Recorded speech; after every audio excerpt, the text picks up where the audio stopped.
मैं सब कुछ त्याग दूंगी। आपको याद है मैंने आपको बताया था ना, मैं एक फरिश्ते से मिली थी, उसने मुझे एक किताब दी थी। ये देखिए, इस किताब में लिखा है कि केदारनाथ के मंदिर में पूर्णमासी की रात को अगर पूरी रात सच्चे मन से शिव जी की साधना आराधना करे तो वो शेष नागिन की प्रार्थना स्वीकार कर लेते हैं, उससे उसकी शक्तियाँ वापस ले लेते हैं। क्या तुम पागल हो गए प्रथा? तुम पूजा अर्चना करके अपनी शक्तियाँ वापस दे सकती हो, तुम दे भी दोगी, लेकिन एक बात याद रखना, अगर तुमने अपनी शक्तियाँ वापस दे दी तो वो तुम्हें जिंदगी में वापस कभी नहीं मिलेंगी और तुम कभी शेष नागिन नहीं बन सकती हो। तुम सिर्फ और सिर्फ एक साधारण इंसान बन के रह जाओगी। मैं जानती हूँ दीदी, और यही तो मैं चाहती हूँ, एक साधारण जिंदगी ऋषभ जी के साथ। मैं उनसे बहुत प्यार करती हूँ और जहाँ प्यार होता है वहाँ राज नहीं होता, और जहाँ राज होता है वहाँ प्यार नहीं होता। इसीलिए, और अगर मैं ऋषभ जी को ये नहीं बता सकती कि मैं शेष नागिन हूँ तो मैं ऐसी जिंदगी कभी जी नहीं पाऊंगी। तो अब मेरे पास सिर्फ दो ही रास्ते बचते हैं, एक ये कि मैं ऋषभ जी को बता दूं कि मैं शेष नागिन हूँ, या दूसरा मैं अपने शेष नागिन के वरदान को त्याग दूं। ये तुम्हारे लिए एक बहुत बड़ा खतरा बन सकता है। तुम्हें याद है प्रोफेसर ने क्या कहा था? प्रथा, तेरी तरफ एक अनदेखा अनजाना सा खतरा बढ़ रहा है। तुम्हारी शक्तियाँ नहीं रही तो तुम उस अनजाने खतरे से कैसे लड़ोगी? शिव के वरदान को तुम इतनी आसानी से त्याग दोगी? ऋषभ जी का प्यार ही मेरे लिए शिव जी का वरदान है, और मैं उनके प्यार के साथ ही जीना चाहती हूँ। लेकिन प्रथा, तेरा सच जानने के बाद भी और तेरी शक्तियाँ त्यागने के बाद भी अगर ऋषभ ने तुझे नहीं अपनाया तो तू शक्तियाँ भी खो देगी और ऋषभ को भी। दीदी, किस्मत में जो लिखा है अब वही होगा, और जो किस्मत में लिखा है उसे ना आप बदल सकती है ना मैं। कल पूर्णमासी की रात है। कल पूरे चांद की आधी रात को जब चांद की चांदनी लाल होगी, मैं अपनी शक्तियाँ त्याग दूंगी।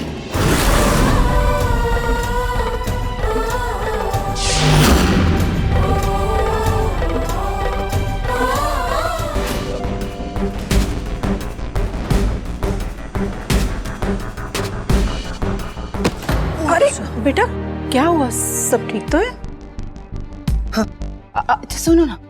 हाँ, तुम्हें पता है प्रथा कहाँ है? मुझे उससे मिलना है, उसे एक बहुत जरूरी बात बतानी है।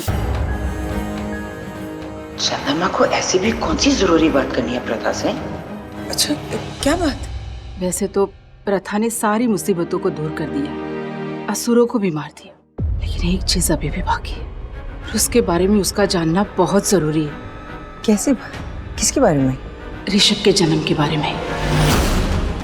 मुझे उससे बात करनी है। चंद्रमा, प्रथा भी थोड़ी टेंशन में, वो उसको सुलझा रही है, आप मुझे बता दीजिए। हाँ, नहीं, मैं ये बात सिर्फ प्रथा को ही बताऊंगी।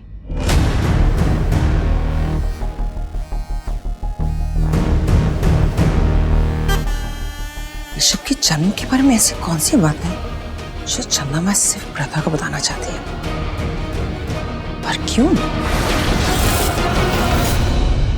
मॉम, मुझे नहीं लगता सीमा आंटी अब कभी भी कोमा से बाहर आएगी। उनकी कंडीशन बहुत सीरियस है मॉम, और ये सब उस प्रथा की वजह से हो रहा है। लेकिन मॉम, ऋषभ अब भी प्रथा के पीछे पागल है, और मैं सबसे बड़ी पागल हूँ जो अभी ऋषभ के सपने देख रही हूँ मॉम। रीम, फॉरगेट ऋषभ। तुम्हारी शादी रितेश से हुई है, move on with him. Rishabh से तेरा रिश्ता कभी नहीं जुड़ेगा। मॉम, ये आप क्या बोल रही है?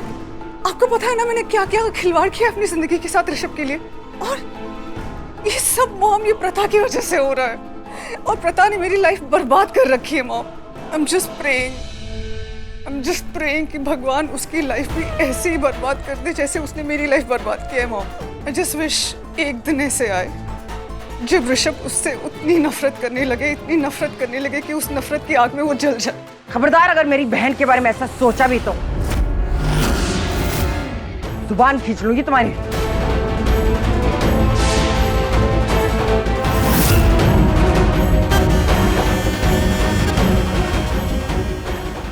प्रथा मेरी छोटी बहन जैसी है, अगर तुम्हारे दिल में उसके लिए थोड़ा सा भी बर्बादी का ख्याल भी आया ना तो कसम से छोड़ूंगी नहीं तुझे, बर्बाद करके रख दूंगी।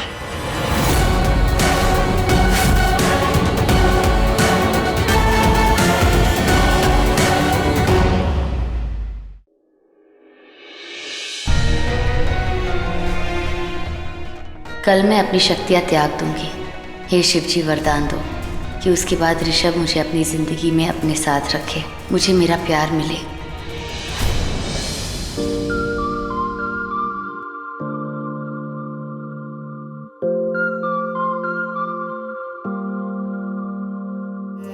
प्रथा, कल से मेरी आर्मी की ड्यूटी फिर से शुरू होने वाली है।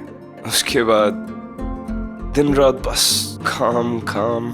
हमारे पास बस आज ही की रात है जब हम एक दूसरे के साथ हैं। ऋषभ जी, मुझे आपको कुछ बताना है।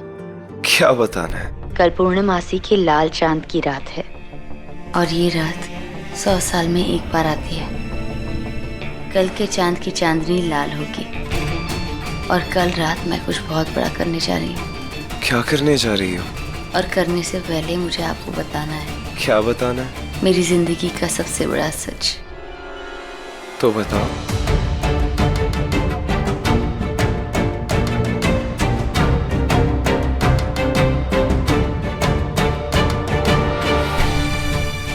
जो मैं हूं वो तुम्हारे सामने, जो तुम हो वो मेरे सामने।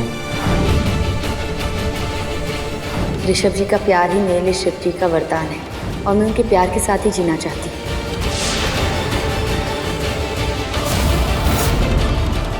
ये प्रथा, ये किताब कैसी है? ये कुछ नहीं, वो तो बस ऐसे ही मैं बस। नहीं प्रथा, ये किताब क्या है प्रथा? ऐसा क्या लिखा है इसमें? क्यों छुपा रही हो मुझसे? मुझे जानना है इस किताब में है क्या।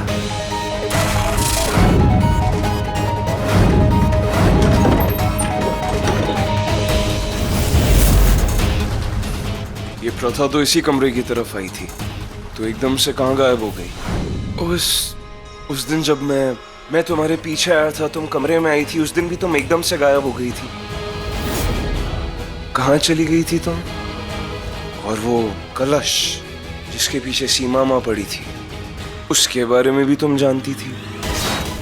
कैसे जानती थी? इनफैक्ट मेरी असली माँ के बारे में भी तुम जानती थी। क्या बात है, कोई सीक्रेट एजेंट हो क्या? जो बातें मुझे समझ नहीं आती वो तुम्हें ऑलरेडी पता होती हैं। ऐसा कैसे? ऐसा क्या लिखा है इस किताब में? सी आई नो के सीमा माँ हम दोनों को एक दूसरे के साथ नहीं देखना चाहती, और एक बार नहीं कई बार मुझे मारने की कोशिश भी कर चुकी है। और वो सीमा माँ टेरेस पे क्या कह रही थी तुम्हारे बारे में कि तुम एक नागिन? क्या कहना चाहती थी वो? हाँ,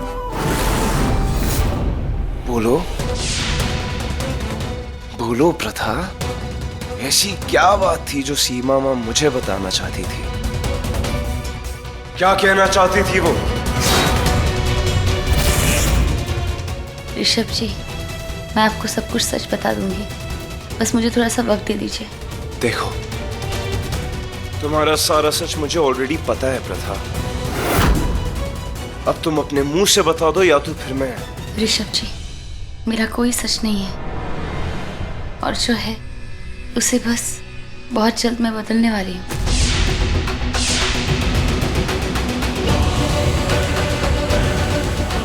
नहीं, इधर।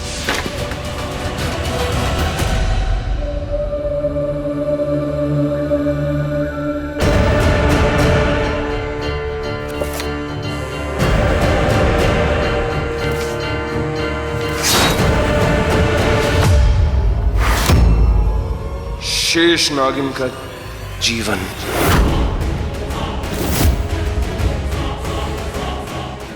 क्योंकि ये जो तेरी पत्नी है ना, वो कोई नॉर्मल इंसान नहीं है, ये नागिन है।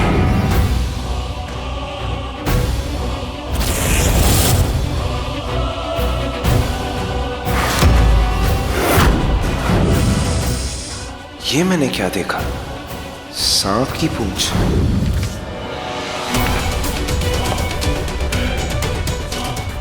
ऋषभ जी, ये किताब आप मुझे दे दीजिए, मैं आपको सब कुछ सच सच बता दूंगी, बस मुझे थोड़ा सा वक्त दे दीजिए।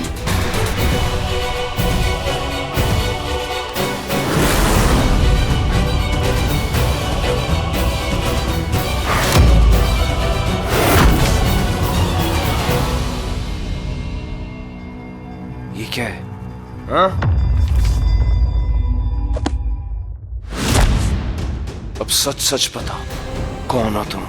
ये क्या लिखा है इस किताब में? हाँ, लो, कौन हो तुम? तुम सच में एक नागिन हो?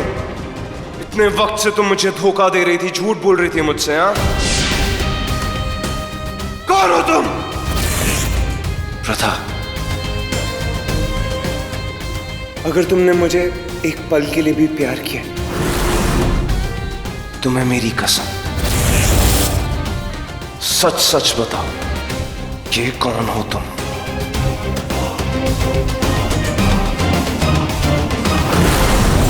नागिन।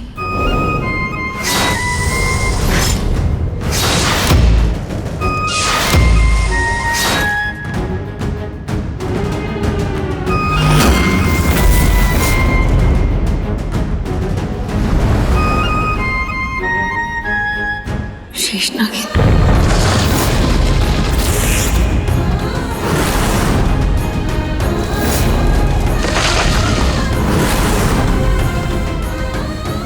मेरी बीवी एक नागिन? मतलब मैंने नागिन से शादी की है मैंने? हाँ? झूठ बोला तुमने मुझसे, धोखा दिया है तुमने मुझे, धोखा दिया है तुमने मुझे। आज के बाद मुझे तुम्हारी शक्ल नहीं देखनी।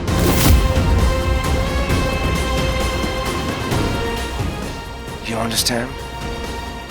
ऋषभ जी प्लीज सुनिए तो। ऋषभ